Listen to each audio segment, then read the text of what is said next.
I'm in Portland still, but I am once again on the road. And this time, I'm not going home. Not yet, that is. I probably will go home eventually, probably, maybe, unless some sort of tragedy happens, but that's, like, not likely. I mean, what the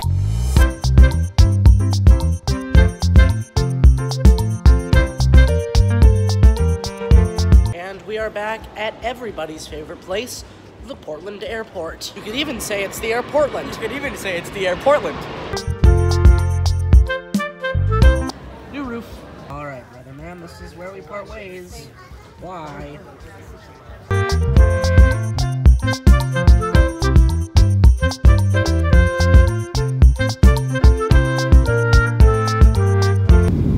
Someone's having a bad day. After what is probably the shortest flight I've ever taken, I'm in the Seattle airport, and I have about a 3-hour layover, so yay. Epic Strata Cup ratio. Let's go.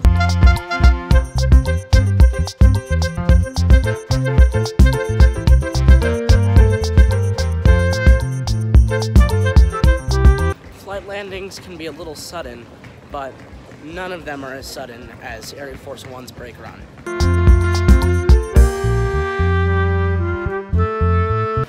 Tie up your dog. Tie up your dog. What are you doing? What are you saying? What are you doing? What are you saying? Yeah? I'm gonna call the police on you. I'm gonna call the cops. Whatever.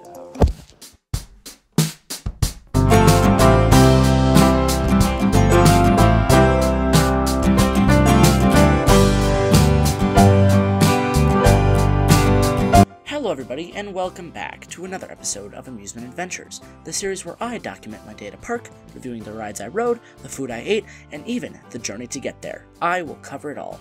And in this episode, I have traveled from Portland to the wonderful state of Missouri in order to go to Six Flags St. Louis, a park that often gets clowned by the coaster community.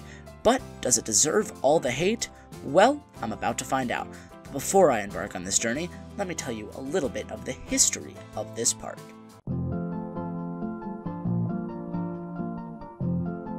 On July 16, 1969, the Six Flags Corporation announced it would be constructing its third theme park, after the massive success that were Six Flags Over Texas and Six Flags Over Georgia.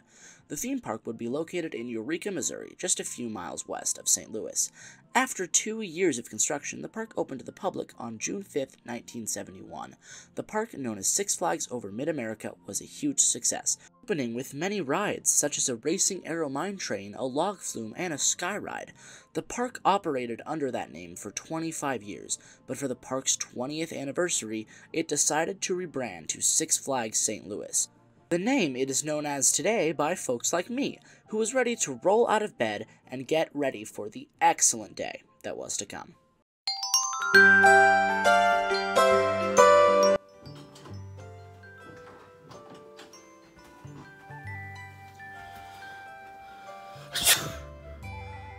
And brushed my teeth. Then I ate some waffles prepared by my aunt before making sure everything I needed for the day was packed, including my good friend, Gurstlaure the Pine Cone.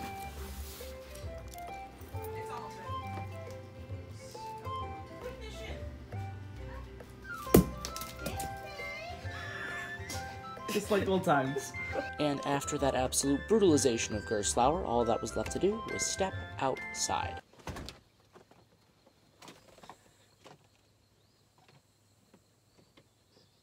There's a cow farm over there. Cow.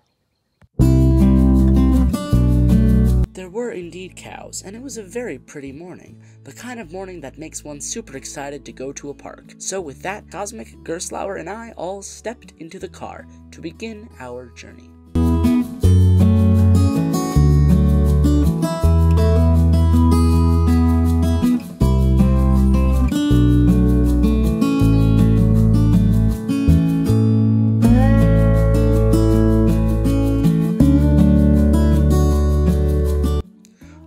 There, we noticed there was actually another theme park next to Six Flags St. Louis. We're on our way to Santa's Magical Kingdom. Right next to the St. Louis County Farm Cemetery. Right next to the cemetery and right next to Six Flags. We're going to Santa's Magical Kingdom. We're not going to Six Flags. We're not going to Six Flags. Who wants to go to Six Santa's Flags? We're going to Santa's Magical Kingdom. At least according to Google Maps, called Santa's Magical Kingdom, which confused me because I thought Santa lived in the North Pole, not St. Louis, Missouri. Pondering this thought, we put the park in the back of our heads to maybe visit someday? I really want to see if this is Santa's home, or if it's the home to a fraud. As we thought about this peculiar theme park that's barely even on Google Maps, we continued on our journey, and eventually could spot the massive rides peeking through the trees. The excitement as we pulled into the park was strong, though our curiosity about Santa's Magical Kingdom had almost caused us to drive past the entrance to go check it out. But we resisted the urge, parked our car, and got ready for a wonderful day of coasters.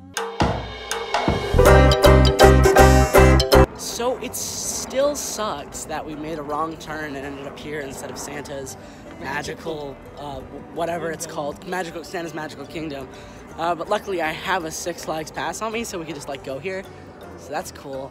But, you know, since we made that wrong turn, there's no going back, you know? We can't do anything about it, which is kind of sad.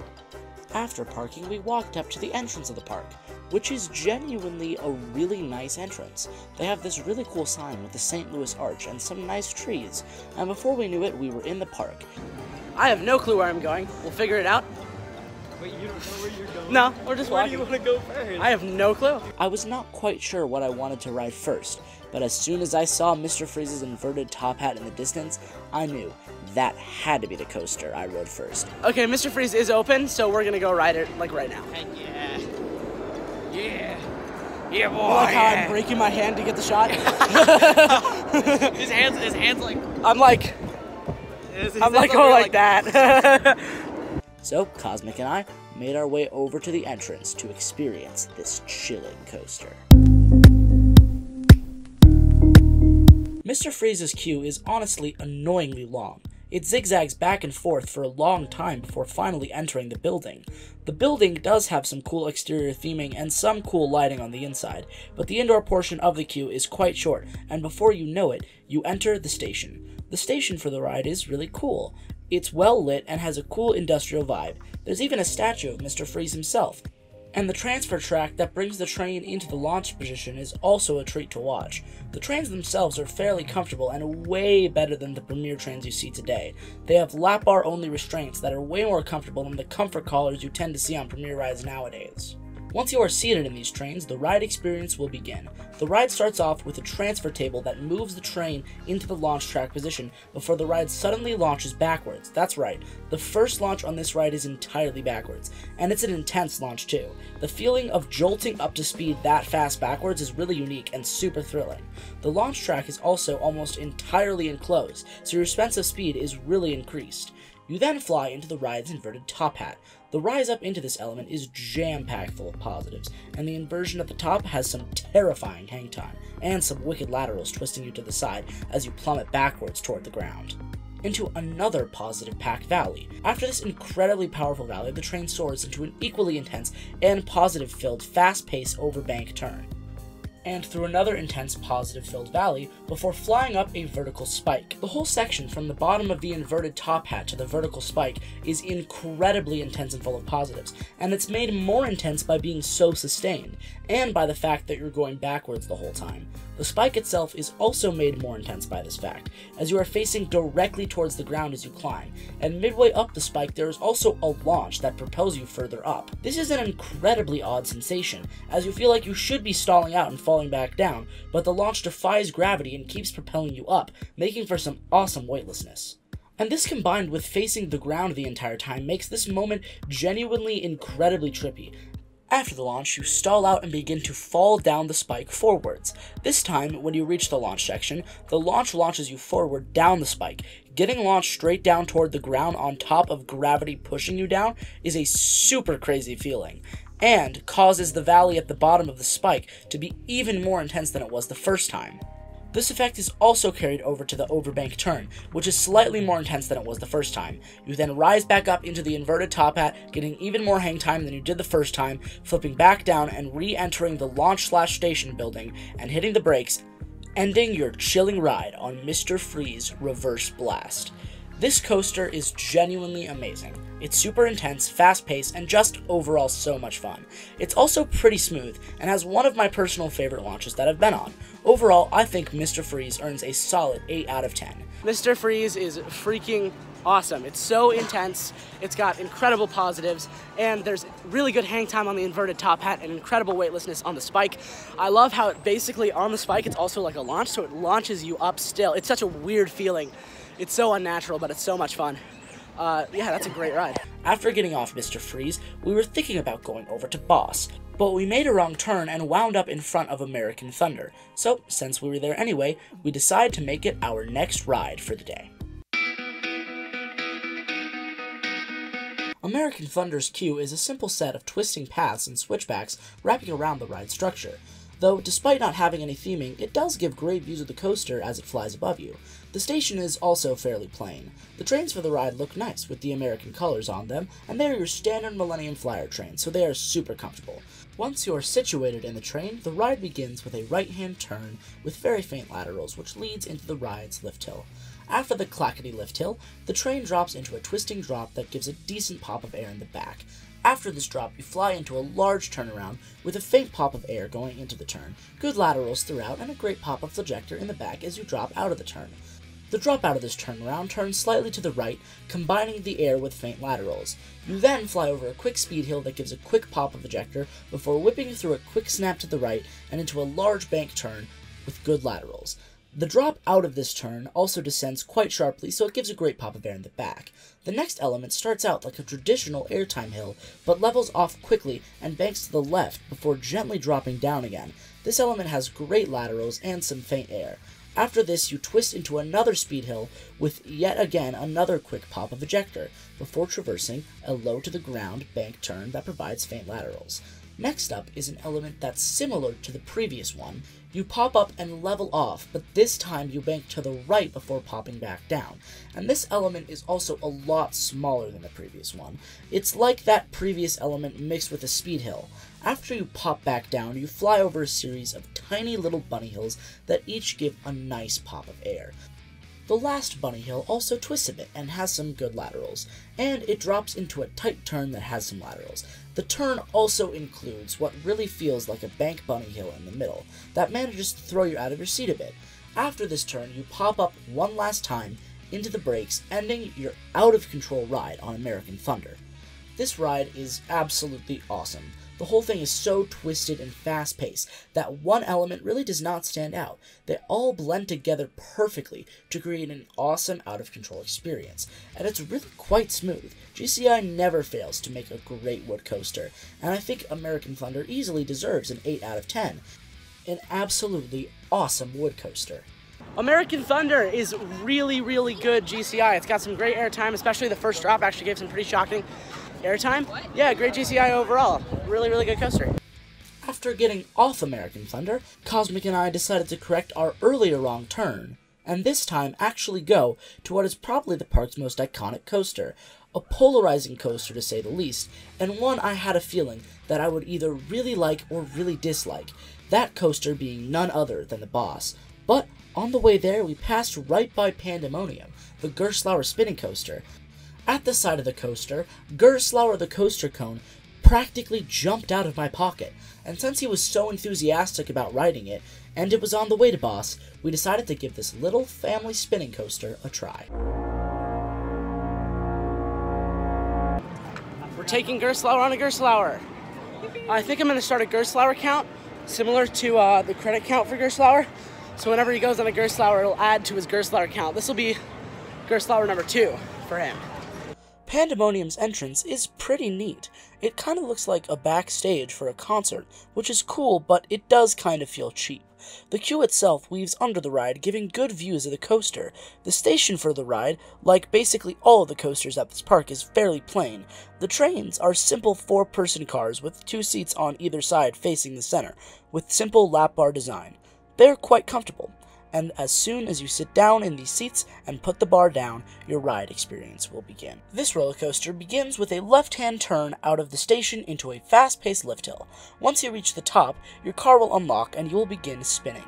The layout begins with a shallow drop/turnaround where your car will start to spin, which leads into a sort of wild mouse section with flat turns that keep the spinning going. After the turns, you fly into a downward helix with great positives that are accentuated by the spinning. It's fast-paced and whippy, and the helix causes it to be quite disorienting. The train then flies through a whippy switchback turn, causing more spinning into another helix that keeps descending, disorienting you further. You then snap up into the mid-course brake run, and you actually get a touch of floater. The mid-course brake run hardly slows you down as the train charges through it, dipping down, getting another pop of airtime into a wide turn that sort of has some hills during it, giving a faint floating sensation that is only accentuated by the constant spinning, which allows some laterals to be thrown in as well. You then pop up into another mid-course that does not slow you down, and a fairly sharp drop, which is super disorienting with the spinning, into a little airtime hill that gives the best airtime on the ride. Spinning airtime is always amazing, and this is no exception. It's definitely my personal favorite moment on the entire ride. Finally, you twist through one final upwards helix with good positives and spinning into the brakes, where your trains will twist back up into the position and lock, ending your wild ride on Pandemonium. Pandemonium is really fun. It's got some great forces, and if you get an unbalanced car, it will spin like crazy. This ride is definitely a really fun family coaster, which I think deserves a 7 out of 10. Pandemonium's a really solid ride. I think I like Cedar Sidewinder a bit more as far as spinning coasters go, but that's a really good coaster. I really enjoyed that. Super fun. Me and Cosmic here, our train was super unbalanced, so we got a lot of spinning, and that was a lot of fun. It's a great ride. After satisfying Gurstlaure with a ride on a Gurstlaure, we continued up the pathway and finally approached the entrance to the park's most legendary coaster, the Boss.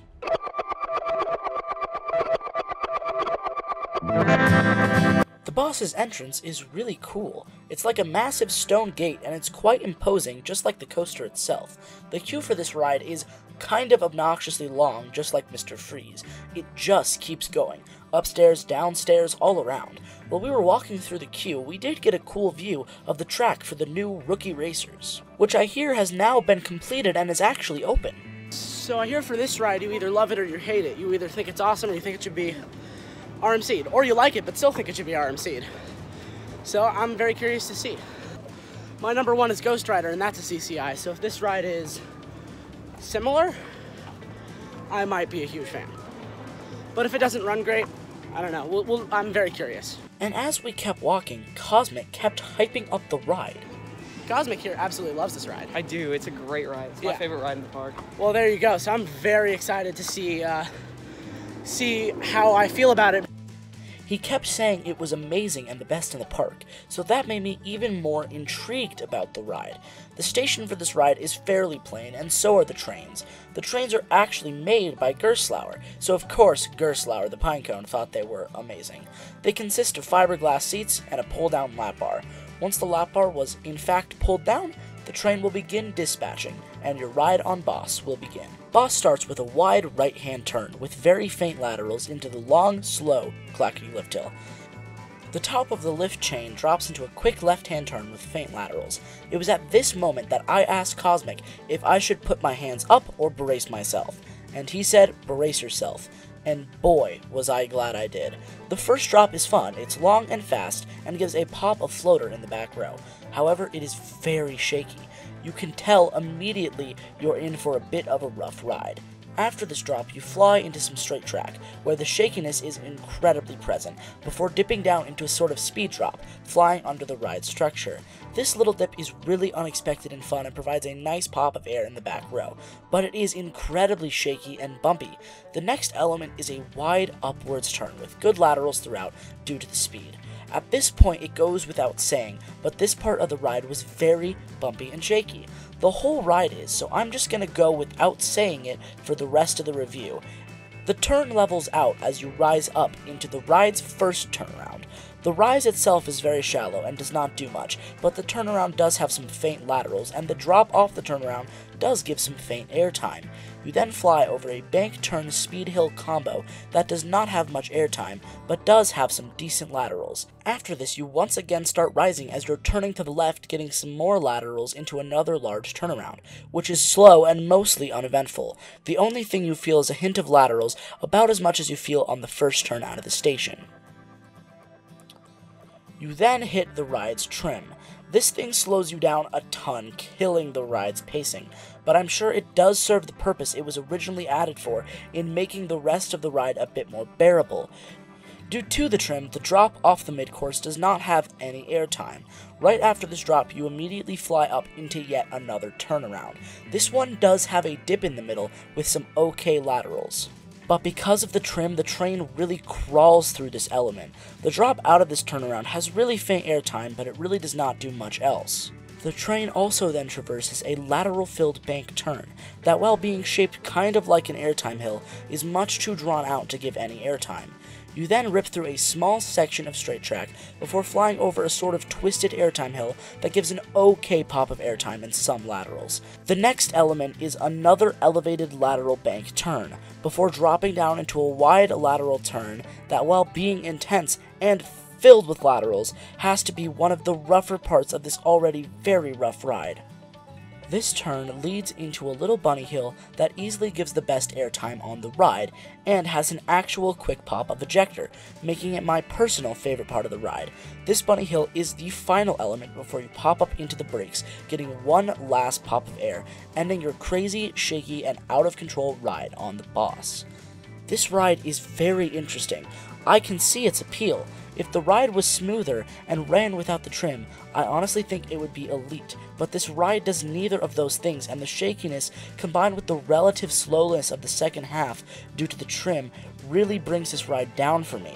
I think they should do one of two things with this ride. The first option would be to give it the Ghost Rider treatment, fully retracking the ride and giving it new trains. Honestly, I don't know what witchcraft GCI pulled on Ghost Rider, because despite running almost every day of the year in the Southern California heat, that ride is still remarkably smooth over 7 years after the retracking. And while this is a great option, I don't think it is as likely as the boss getting RMC'd. With a structure that big, the boss has so much RMC potential, and it would give Six Flags St. Louis their standout coaster, and I feel like they're really lacking that at the moment. Both options would be really great, and I think one of them needs to be done soon. For now, however, I will give the boss a 5 out of 10. Rough around the edges, but a really good layout underneath all the flaws. So this little punk lied to me. It's not actually his favorite ride in the park. He was hyping it up, but well, here's the deal. If that thing was smooth, it would be so good. It has some really decent forces throughout, some good airtime, and it's just so long, and it's huge. It would be so much better if it was smooth.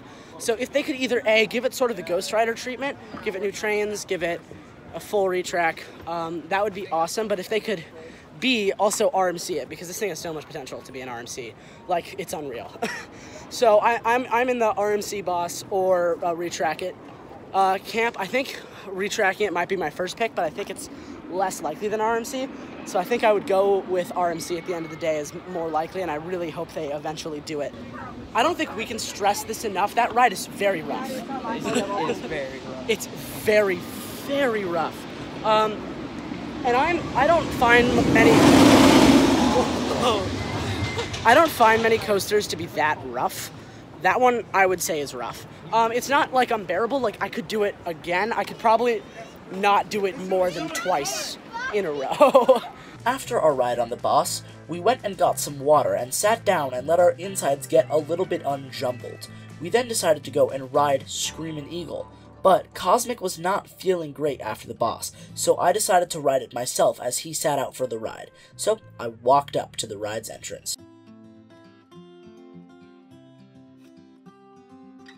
Screamin' Eagle has a nice entrance sign. It features a large eagle and the ride's name. The queue for this ride consists of mainly a ramp with a couple of switchbacks up to a fairly plain but nicely painted station. The trains for the ride are classic PTC trains with a ratchet lap bar.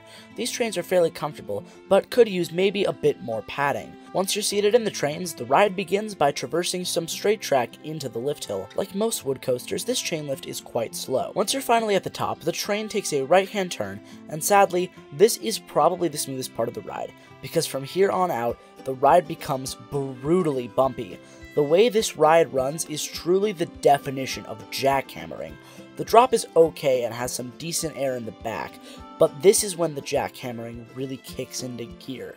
What follows is a series of airtime hills of varying sizes, all with really good to minimal floater airtime, and some turns with decent laterals. The entire time I was riding this ride, I can recall myself saying to myself, please be over, please be over, please be over, because on every bunny hill, my back would repeatedly slam back into the seat. Finally, your train travels over the last few hills and hits the brake run, thankfully ending your ride on Screaming Eagle. This ride is simply not fun, it's genuinely painful, which is sad because the layout is really quite good. If it was smooth, it would be a lot of fun. But right now, this might be the only coaster I have ridden that I have gotten zero joy out of, making it my least favorite coaster I have ever experienced, getting a 2 out of 10, only getting points at all for its historical value. That ride's rougher than the boss for sure. It has good airtime, it has a good layout. If it was smooth, it'd be fine. That thing's atrociously rough. I was in the back row, and I literally, like, part of the times, I was going back and forth on the seat like this so hard, it was something else. Yeah, that is, I think, my least favorite one here so far. It's you know, something. After Screaming Eagle, I met back up with Cosmic, who was feeling a little better, and felt great that he did not ride Screaming Eagle. And since it was right next to us, we decided to ride a coaster that I was very curious about. A ride that is infamous for being cloned everywhere. A ride that also has a reputation for being kind of mediocre. It was about time to ride my first Vekoma Boomerang.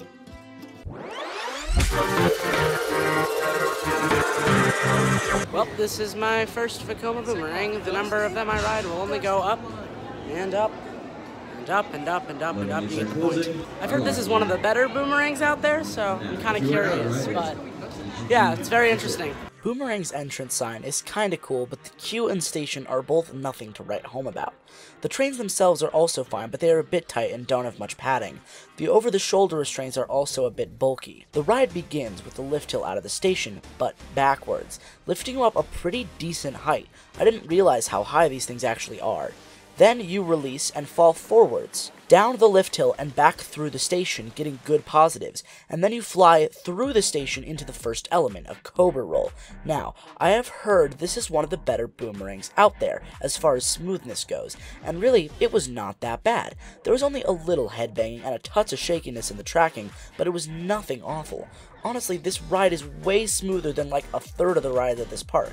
The Cobra Roll is honestly quite forceful and intense. It's packed with positives and even has a bit of whip. The same can be said for the vertical loop. It is intense and forceful. You fly up a portion of the next lift hill before slowly clicking the rest of the way up, and then being released, but this time backwards, back into the layout. You then travel through the same elements in reverse. It's just a bit more disorienting this time because you are going backwards. And once you finish the Cobra Roll, you will charge into the station, go slightly up the lift hill, and slowly come to a stop in the station, ending your ride on Boomerang. I thought this ride was pretty fun. If it was rough, it would be miserable, and I'm sure I will encounter some terrible ones at some point, and because of the sheer quantity of these, I'm bound to get sick of them eventually, but for now, I'm giving Boomerang a solid 7 out of 10, a forceful and actually fairly smooth ride, with an even more intense backward section. Well, I can't believe I'm saying this, but I actually kind of like the Boomerang a little bit. It's definitely better than Boss and Screaming Eagle. I like both of those rides less than this ride, which is a little shocking to me. But a lot of people do say this is one of the better Boomerangs, so I guess I'm doing one of the better ones first. If these things were rough, they would be unbearable. It's so intense that if it was super shaky, it wouldn't fly. After Boomerang, Cosmic and I decided to do something a little less brain-rattly, so we walked over to one of the first coasters built at the park, the Aero Mine Train, known as River King Mine Train.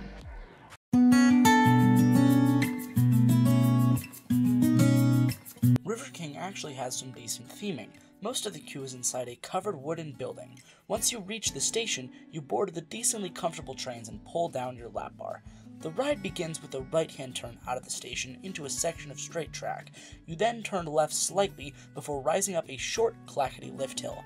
Once you reach the top, the train turns slightly to the right, then curves down to the left into the ride's first drop. This curving drop is not that tall, but does feature some laterals due to the curving nature of the drop. The drop leads into a long, low-to-the-ground turn into some S-bend sections of the track, weaving through some vegetation. The S-bend section leads into a helix, which has some laterals and an okay sense of speed. The helix ends, and the train turns to the right into the ride's second lift hill. Once you crest the top of the lift hill, you begin to slowly descend through an S-bend before dropping into a downward helix that has some good sense of speed, as well as nice views of the vegetation surrounding the ride. After the helix, you traverse a small bunny hill that does have a little bit of a floaty sensation in the stomach. The train then travels through a long upwards right-hand turn into the ride's third and final lift hill. Well, sort of. There is a lift hill on the brakes, but I don't really count that. This one being the shortest of them all. Reaching the top of this lift hill, you travel through another shallow, windy turn before entering a tunnel. This tunnel houses probably the most surprising element on the ride. It's a surprise drop that has to be the steepest drop on the entire ride, and this drop gives pretty fantastic ejector airtime in the back rows. It has to be my favorite part of the whole ride, especially because it's such a surprise. I mean, not only is the drop out of nowhere, but since it's enclosed in the tunnel, it gives a great head chopper effect as well as being enhanced by the relative darkness. After this tunnel, the train rises up out of the tunnel into the daylight. This is where that really short chain lift is that I don't really count, hitting the brakes and ending your wild ride on the River King Mine Train. River King Mine Train is a fun family coaster. I have always actually really liked Arrow mine trains. Out of all of them that I've ridden, Thunderation is still my favorite, but I put this and Gold Rusher at about the same level. If not liking Gold Rusher just a touch more, but I really like the ride's final drop, and overall, River King Mine Train is quite scenic. I think River King Mine Train deserves a solid 6 out of 10. Not exactly my target ride, but a great ride for families that still holds up despite its age. River King Mine Train's pretty solid. It's a decent Arrow mine train. It's not too rough. It has a really surprising last little drop at the end. Other than that, it's really quite tame. Yeah, decent family mine train coaster by Arrow. After getting off River King Mine Train, Cosmic and I decided to ride a ride that has decidedly not held up to its age. A hybrid between two manufacturers, both known for having developed rough coasters in their past, and a ride that most certainly does not have the best reputation by enthusiasts. That ride? Ninja.